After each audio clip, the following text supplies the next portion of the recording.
വട്ടായോ? മരുന്നിന് പോയിട്ട് ചെമ്പരത്തി പോയിട്ടാ വരുന്നേ? കാതിൽ വെച്ച് നടക്കാനാ? ചിരിക്കണ്ടാട്ടോ, ഇത് തന്നെയാ മരുന്ന്. ദാ പിടിക്ക്. ദേ ഈ ചെമ്പരത്തിപ്പൂ ഇങ്ങനെ എടുത്ത് കൈവെള്ളയിൽ വെച്ച് ഇങ്ങനെ തിരുമ്മി തിരുമ്മി തിരുമ്മി ഇതെടുത്ത് ആ മൊക്കുരുമേല് വെക്കണം. 2-3 ദിവസം കഴിഞ്ഞ് നോക്കുമ്പോ ആ അടയാളം പോലും ഉണ്ടാവില്ല. ഇത് കല്യാണിയുടെ ഉറപ്പാ. ഇത് ദിവസം ചെയ്താലേ മുഖക്കുരുവേ വരില്ല. മാത്രല്ല ഈ ചെമ്പരത്തി അരച്ച് മുഖത്ത് തേച്ച് പിടിപ്പിച്ച് കുറച്ചു നേരം കഴിഞ്ഞ് കഴുകി കളഞ്ഞാലേ നമ്മുടെ മുഖമൊക്കെ നല്ല ചൊകാന്നിരിക്കും. സത്യാണ് കല്യാണി? സത്യം. കല്യാണിയാണ് മരിച്ചുപോയ കല്യാണിയുടെ അമ്മയാണ് സത്യം. പിടിച്ചേ. എന്നാലേ ഇപ്പൊ തന്നെ തുടങ്ങിക്കോ സൗന്ദര്യ ചികിത്സ. നാളെ ചേച്ചിയുടെ അനിയത്തിയുടെ പ്ലെയിനിൽ കയറി നമുക്ക് പറക്കാനുള്ളതാ.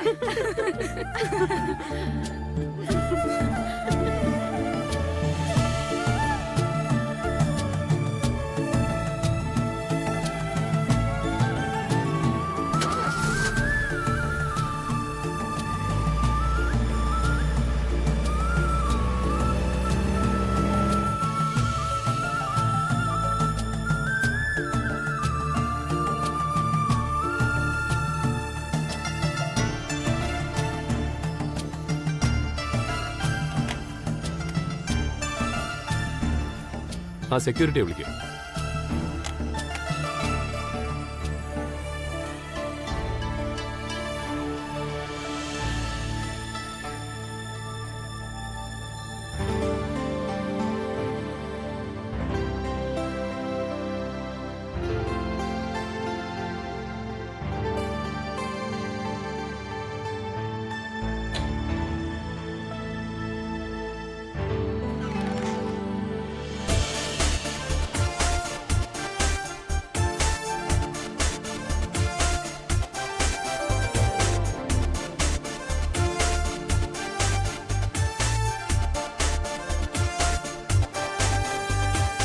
Good morning. Good morning, sir.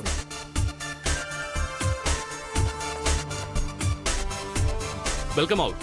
കമ്പനിയുടെ പുതിയ പ്രോഡക്റ്റിനെ കുറിച്ച് ഞാൻ അയച്ച പ്രസന്റേഷൻ എല്ലാവരും കണ്ടു കാണുമല്ലോ. കണ്ടിരുന്നു സർ. ഗുഡ്. എന്താണ് അതിനെക്കുറിച്ചുള്ള അഭിപ്രായം? കോസ്മെറ്റിക്സ് ആയതുകൊണ്ട് റിസ്ക് അല്പം കൂടുതലാണ്. പക്ഷെ ലേഡീസിനുള്ള ഐറ്റംസ് ആയതുകൊണ്ട് ഹൈ റിസ്ക് കുറവാണ്. എന്നാലും ചെറിയൊരു ഭയമില്ലാതില്ല. ഭയം ആത്മവിശ്വാസം ഇല്ലാതാക്കുമെന്ന് അമ്മ എപ്പോഴും പറയാറുണ്ട്. യുനോ, എന്നെ സംബന്ധിച്ചിടത്തോളം തൃച്ചംബരത്ത് അഖിലാണ്ടേശ്വരി അമ്മ ഒരു അമ്മ മാത്രമല്ല, എന്റെ പ്രേരണാശക്തിയാണ്. Very enterprising and very powerful energy for me.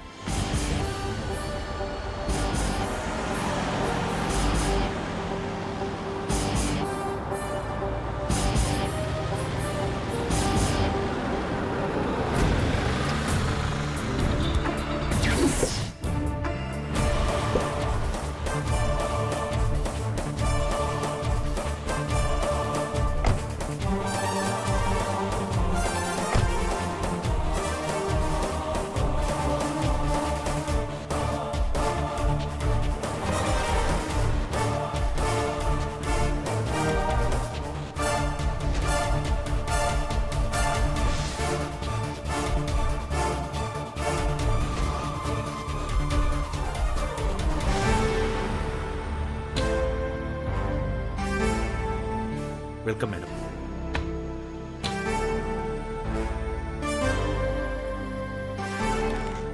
ദാ ആളെത്തിയല്ലോ.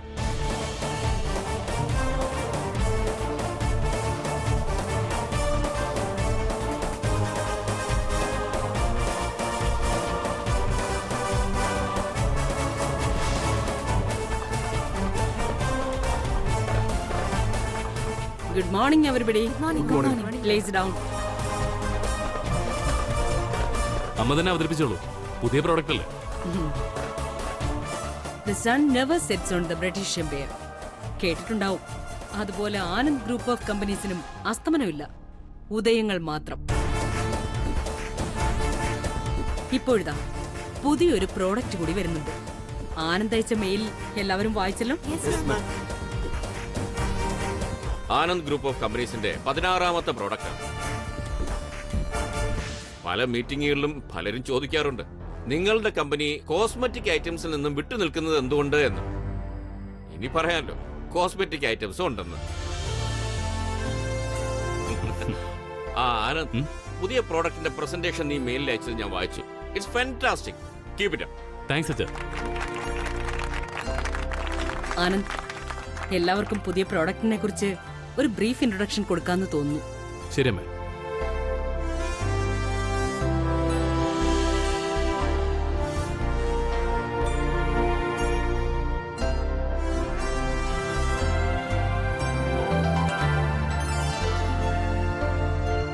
ആനന്ദ് ഗ്രൂപ്പ് ഓഫ് കമ്പനീസ് ആദ്യമായി cosmetic item പുറത്തിറക്കുകയാണ്.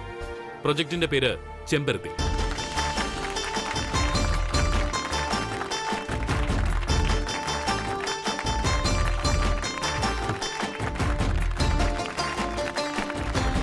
Scientific name hibiscus റോസ സിനൻസിസ്. ടോട്ടൽ ഇൻവെസ്റ്റ്മെന്റ് 100 കോടി. ചെമ്പരത്തി പൂവിൽ നിന്നാണ് ഈ പ്രോഡക്റ്റ് നിർമ്മിക്കുന്നത്. ഏത് കാലാവസ്ഥയിലും വിടരുന്ന പുഷ്പം എന്നുള്ളതാണ് പ്രധാന പ്രത്യേകത. ഒട്ടേറെ ഔഷധ ഗുണമുള്ള ചെമ്പരത്തിപ്പൂ ഉപയോഗിച്ച് പ്രകൃതിദത്ത ഉൽപ്പന്നമായിട്ടാണ് ഈ പ്രോഡക്റ്റ് പുറത്തിറക്കുന്നത്. അതുകൊണ്ട് തന്നെ യാതൊരുവിധ സൈഡ് എഫക്ട്സും ഇല്ല. അതാണ് ഇതിന്റെ പ്രത്യേകത. കറക്റ്റ്. ഈ പ്രോഡക്റ്റ് ഉപയോഗിച്ചാൽ സ്കിന്നിന് ഒരു സൈഡ് എഫക്ട്സും വരില്ല. അതാണ് എടുത്തു പറയേണ്ടത്. യെസ്. പിന്നെ ഈ പ്രൊഡക്റ്റിന്റെ ലോഞ്ചിങ്ങിന് ഒരു വ്യത്യസ്തത ഉണ്ടായിരിക്കണം. എങ്കിൽ മാത്രമേ ഇത് മാർക്കറ്റിൽ റീച്ച് ആവൂ. അതിനാണ് നമ്മുടെ ഈ മീറ്റിംഗ് തന്നെ. Anand, I have an idea. പറയൂ അഖില, നിന്റെ ചിന്തയാണ് എപ്പോഴും കറക്റ്റ് ആകാറ്. നമ്മൾ ബിസിനസ് ആദ്യം ആരംഭിച്ച സമയത്ത് ചെയ്ത പോലെ വലിയ ലെവലിലുള്ള ലോഞ്ചിങ് ആയിരിക്കണം. മാർക്കറ്റിനെ പിടിച്ചു കുലുക്കുന്ന എ ഗ്രാൻഡ് ലോഞ്ചിങ്. എന്നാൽ അത് സാധാരണക്കാരന് എത്തിപ്പിടിക്കാവുന്ന വിധത്തിലുള്ളതുമായിരിക്കണം. Wow, brilliant idea. Thank you, thank you. അമ്മ പറഞ്ഞതിന് അത്യാവശ്യം ഒരു മോഡൽ അല്ലെങ്കിൽ ഒരു ബ്രാൻഡ് അംബാസിഡറിനെ നമ്മൾ കണ്ടെത്തണം. അതിനുശേഷം മതി ലോഞ്ചിങ്. ഗുഡ്. ആനന്ദ്, പ്രോജക്റ്റിന് സൈൻ ചെയ്യാം. ശരി അമ്മേ. ബെറ്റി.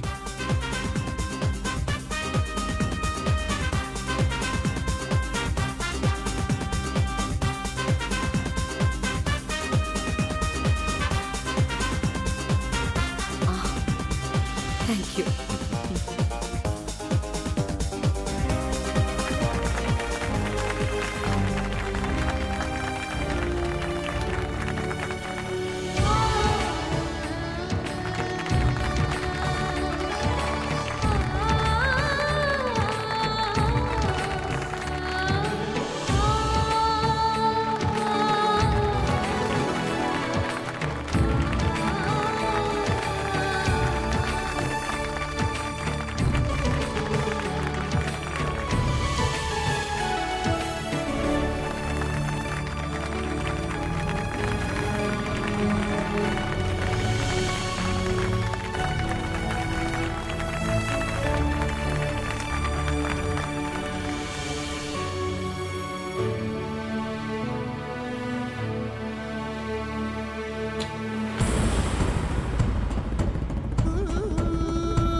അതേടാ, പുതിയ പ്രൊഡക്റ്റിന്റെ മീറ്റിംഗ് ആയിരുന്നു. ചെറുക്കൻ്റെ ഓരോരോ ഐഡിയകളായി. പക്ഷെ പണം വാരണ പരിപാടിയാണ്. അതെ അതെ, ഇളയവന്റെ കല്യാണം.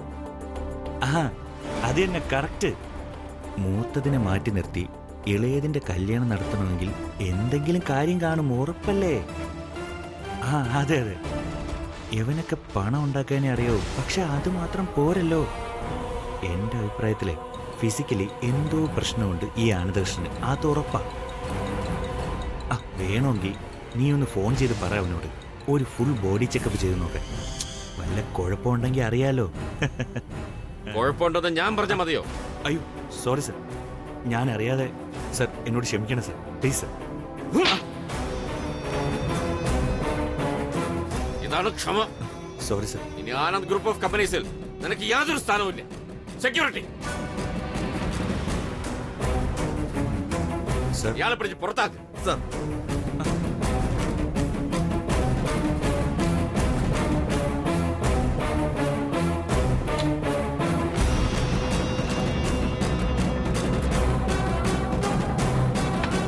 എന്തു പറ്റി കൃഷ്ണേട്ടാ? ഒന്നും പറ്റിയില്ല. നമ്മള് അരവിന്ദനല്ല ആനന്ദിനാണ് ആദ്യം വിവാഹം നടത്തേണ്ടതെന്ന് തോന്നുന്നു. ഉടൻ നമുക്ക് അവനും ഒരു പെണ്ണിനെ കണ്ടുപിടിച്ചേ പറ്റൂ.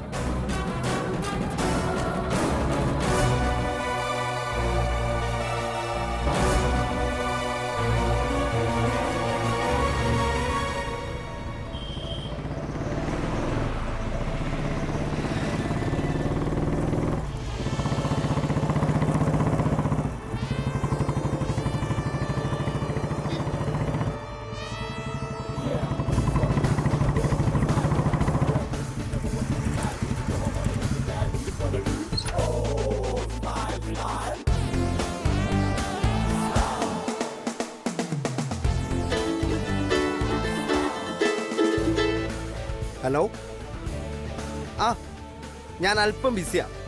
ഞാൻ ഫ്രണ്ടുമായിട്ട് ലഞ്ച് കഴിക്കാൻ വന്നിരിക്കുക. അവന് വിസ കിട്ടിയാ? എന്നിട്ട് നീ കേറിക്കോ, ഞാൻ വന്നേക്കാം. എന്നിട്ട്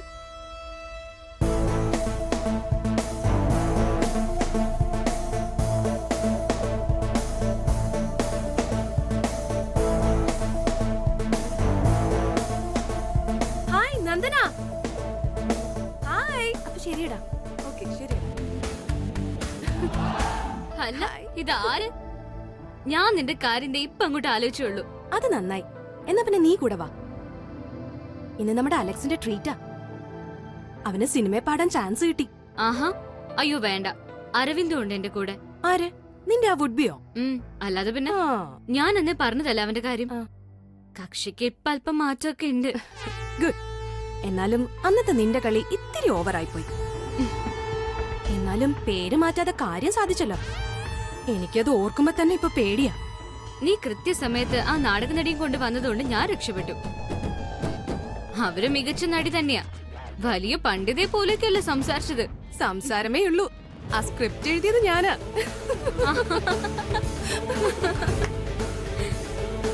ഓക്കേടാ, ശരി ശരി, ഞാൻ വിളിച്ചേക്കാം. ബൈ. ഈ തൃച്ചംബരത്തെ കൊച്ചമ്മ ആളൊരു പുലിയാ. നമ്മളൊന്ന് മനസ്സിൽ പ്ലാൻ ചെയ്താ അവരിത് മാനത്തൊന്ന് വേണമെങ്കിലും വായിച്ചെടുക്കും.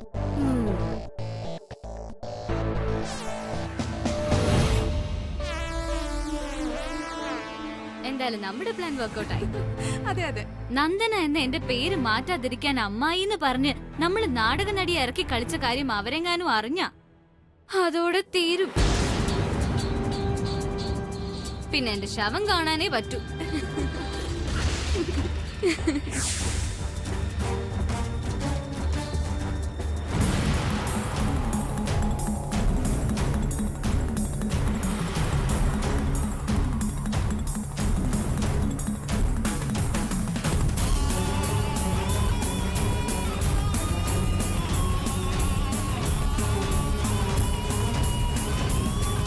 കൊള്ളാം.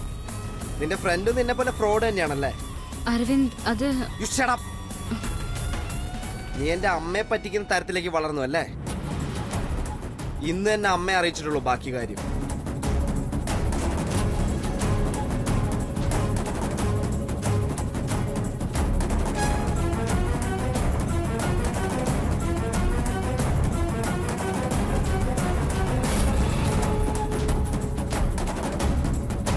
നിക്കവിടെ, നിക്കാൻ. സാമാന്യ വിദ്യാഭ്യാസം പോലും ഇല്ലാത്ത ഒരു പീറ പൂജാരി വന്ന് ഒരു സുപ്രഭാതത്തിലെ പേര് മാറ്റാൻ പറഞ്ഞാ ഞാനത് സമ്മതിക്കണോ? പള്ളിക്കൂടം കാണാത്ത പൂജാരി എവിടെ കിടക്കുന്നു? MBA ഗോൾഡ് മെഡലിസ്റ്റ് ആയ ഞാൻ എവിടെ കിടക്കുന്നു? Bloody hell. എന്റെ അമ്മയ്ക്കും നിന്റെ അമ്മയ്ക്കും ഈ കല്യാണം നടന്നേ പറ്റുള്ളൂ വാശിയില്ല. ഞാൻ നോക്കിയിട്ട് വേറെ വഴിയൊന്നും കണ്ടില്ല. അതാ അങ്ങനെ ചെയ്തത്. മതി, നിർത്തടി. ഇത്രയും നാളും നീ ഒരു അഹങ്കാരിയാണെന്ന് ഞാൻ വിചാരിച്ചത്. ഇപ്പൊ എനിക്ക് മനസ്സിലായി നീ ഒരു നമ്പർ 1 ഫ്രോഡാണെന്ന്. നീ 4 ആള് കൂടുന്നിടത്തൊക്കെ വിളിച്ചു പറയുന്നുണ്ടല്ലോ ഗോൾഡ് മെഡലിസ്റ്റ് എന്ന്. എനിക്കിപ്പോ സംശയമുണ്ട്, നീ അത് പഠിച്ചു വാങ്ങിച്ചതാണോ അതോ ഇതുപോലെ ഫ്രോഡ് പണി കാണിച്ച് മേടിച്ചതാണോ എന്ന്. Stop it. വലിയ ഓവർ പെർഫോമൻസ് ഒന്നും വേണ്ട. കണ്ണിക്കാണുന്ന പെമ്പിള്ളേരോടൊപ്പം ചുറ്റിക്കറങ്ങാൻ ഉളുപ്പില്ലാത്ത നിനക്ക് എന്ത് യോഗ്യതയുള്ള ഇതൊക്കെ പറയാൻ? എനിക്ക് എന്റെ പേരും എന്റെ ഇഷ്ടങ്ങളും വലുതാ. നടന്നതെല്ലാം ഇവിടെ വെച്ച് മറന്നേക്ക്. അതാ എല്ലാവർക്കും നല്ലത്. അതെ, അത് തന്നെയാ നല്ലത്. ഇന്ന് തന്നെ നിന്റെ ഈ ഫ്രോഡ് വേല ഞാൻ എൻ്റെ അമ്മയെ അറിയിക്കാൻ പോവാ. തൃച്ചംബരത്ത് അഖിലാണ്ടേശ്വരി തീരുമാനിക്കട്ടെ ബാക്കി എന്ത് വേണമെന്ന്.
മൊത്തത്തിൽ വലിയ കുഴപ്പമില്ലെന്നാ തോന്നണേ.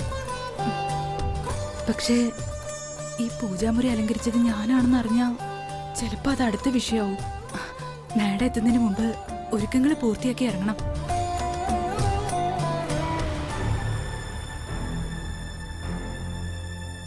കമല, മാഡം, രജിസ്ട്രേഷനുള്ള പേപ്പേഴ്സ് ഒക്കെ എടുത്തു വെക്കും.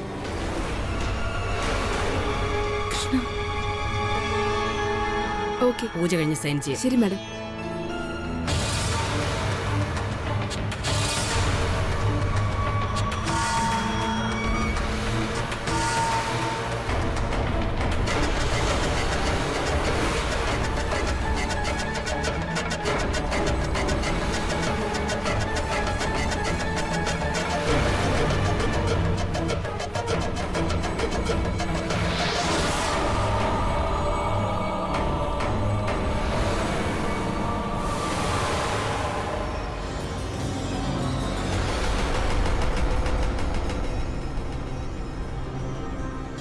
സുജാത,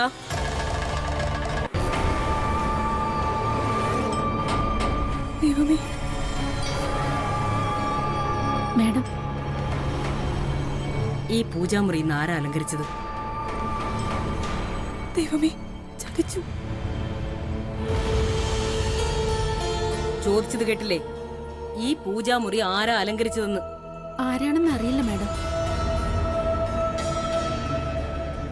ഞങ്ങളല്ല. പിന്നെ നിങ്ങൾക്കൊക്കെ ഇവിടെ എന്താ പണി? ഇവിടുത്തെ പൂജാമുറി ആരാ ഒരുക്കിയതെന്ന് പോലും ശ്രദ്ധിക്കാൻ ഇവിടെ ആളില്ലേ? കഷ്ടമാണ്. പൊയ്ക്കോ എന്റെ മുമ്പിൽ നിന്ന്.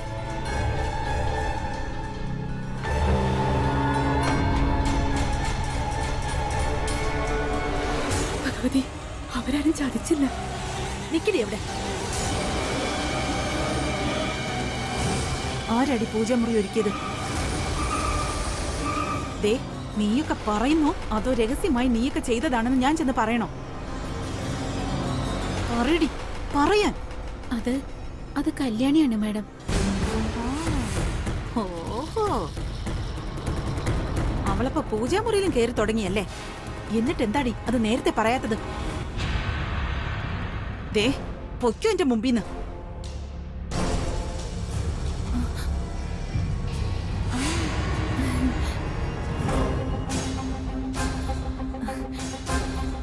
ചേച്ചി, പൂജാമുറി ഒരുക്കുന്ന കാര്യത്തില് ചേച്ചി സുജാതയെ വഴക്ക് പറഞ്ഞു അല്ലേ? സത്യം പറഞ്ഞ ഇവിടെ ഈ ഒരുക്കങ്ങളൊക്കെ എന്നും ചിട്ടയായിട്ട് ഞാനാ ചെയ്തോണ്ടിരുന്നെ. ഇന്ന് ആ കല്യാണി ഇങ്ങോട്ട് വന്ന് കേറി. ശ്ശോ, അവള് വന്നാ ഈ പരുവത്തിലാക്കി നശിപ്പിച്ചത്. അവളെ ഞാൻ വിളിക്കട്ടെ? ഇന്ന് തന്നെ ചേച്ചി ജോലിന്ന് പിരിച്ചു വിട്ടേക്ക്.